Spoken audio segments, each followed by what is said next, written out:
Hello guys, now I will show you how to highlight this row according to this color scheme and based on the remarks. Example, excellent, this row should be highlighted with this scheme, and also very good, this one, and failed, this one. Now let's start. We'll highlight this table, I put a border, then go to conditional formatting. As you can see, we are in a home tab, then conditional formatting, then new role here. So select our role type. Now we will choose this one. Use a formula to determine which cells to format. Select this one and put our cursor here. Now we'll type equal. Then we will use the indirect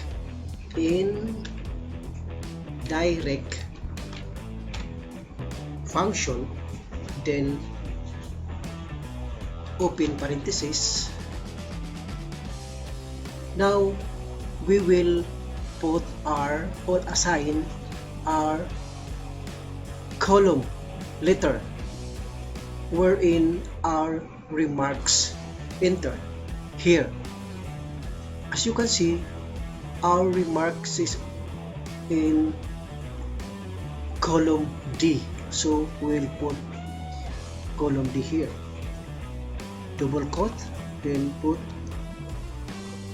column D, letter D, then double quote, and type and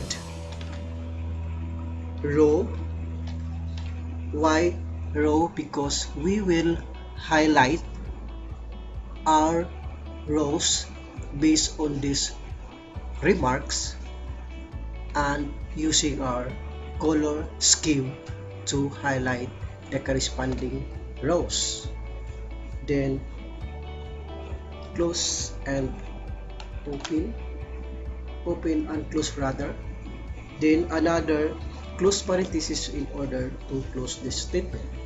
Now we will put our remarks, then we'll just put equal, then we'll put our specific remarks. So now we'll type excellent, then another double quote. Now we will format our color. So since we are dealing first with the excellent, so we'll format according to that scheme. This is gold, then fill effects, this one, then we'll choose this one. So now this is the preview of our color scheme, and I will hit OK. So now we have a color scheme based on the remarks. If I will type here excellent, look what happened. And if I type also excellent here, excellent, look what happened. Why even I put here down, it's still our conditional formatting execute, because if you check our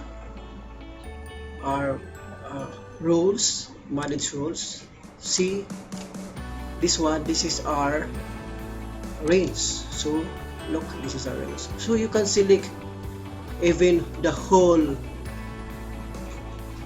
sheet. So now it's okay.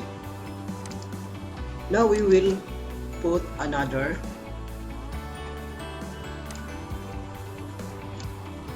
conditional or rows. So again, just go to conditional formatting, then manage role. So in order for us to make AC, so just select this one, then edit role. You just only copy this one, then create new role here.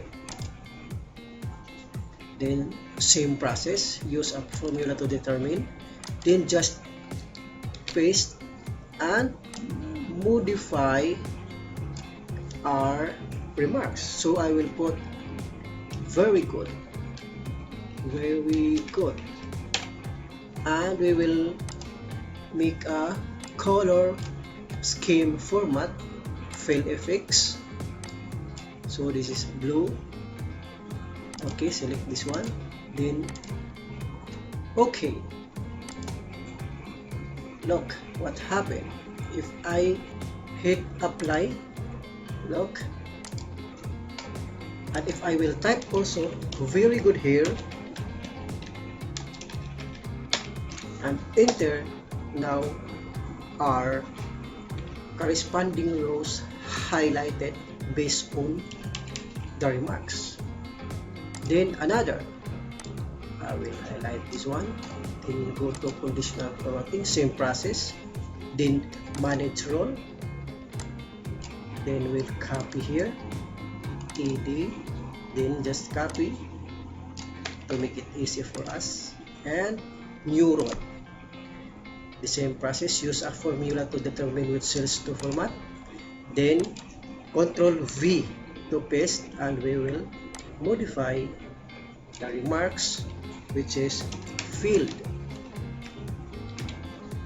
And now we will set also our color scheme, which is red, fill effects. You can choose whatever effects you want. If you want a single color, then you can choose that one. So then red, now I will choose this one, and okay, and okay, and now I will apply and okay. Then I will try filled here. Look, so this is it. You can do whatever you want, whatever color, or you can modify also the remarks. Example, if you have an interview list for the applicants, you can put also their names and also the remarks. Either they are accepted or denied. So this is it, how to use our indirect function with our conditional formatting. Thank you and God bless.